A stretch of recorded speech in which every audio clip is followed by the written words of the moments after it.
Hey everyone, it's April 20th, and that means that if today's your birthday, you share with serial killer Khalil Wheeler-Weaver, known as the Tagged Killer, who murdered at least 3 women he met online in 2016, and that is him right up there. Wheeler-Weaver was born in 1996 in New Jersey and grew up in a normal middle-class area with multiple relatives in law enforcement.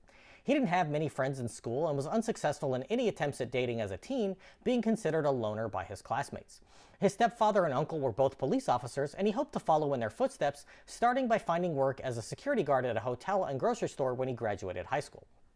By all accounts, he maintained a calm demeanor and was good at his job, but he spent his free time meeting women on the Tagged app using screen names of Lil Yacht Rock and Pimp Killer Ghost.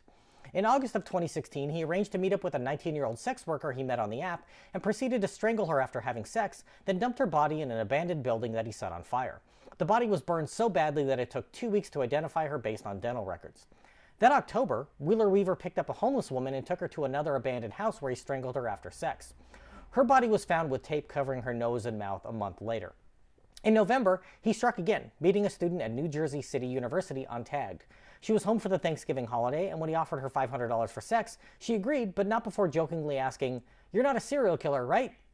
He lied when he said no, and his latest victim borrowed her mom's van to go meet him, which was the last time she was seen alive. Just days before this murder, Wheeler-Weaver had met another potential victim on Tagged. She was a homeless pregnant woman who was paying for motel rooms through sex work. After meeting at a motel and leaving in his car, he put on a ski mask, put duct tape over her mouth and handcuffed her, then proceeded to rape and strangle her until she passed out. Luckily, she survived the initial attack, and when she awoke, she managed to convince him to drive her back to the motel where she called 911. He was gone by the time the police arrived, but another group soon began trying to find him, the friends and family of the student he had just murdered.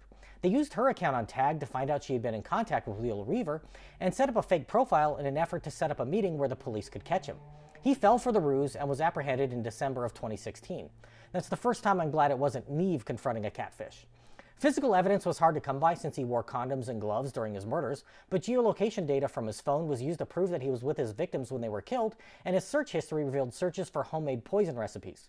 He was convicted of 3 murders in 2019, and just last year was indicted for a 4th, the murder of a 15-year-old girl that also happened in October of 2016.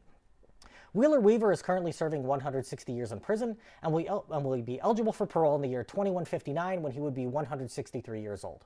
If this is your birthday, I hope you have a great day. Leave me a comment so I can wish you a happy birthday. If you know someone whose birthday it is today, send them this video so I can find out all about their birthday twin. And to Khalil Wheeler-Weaver, I say, happy birthday, you bastard.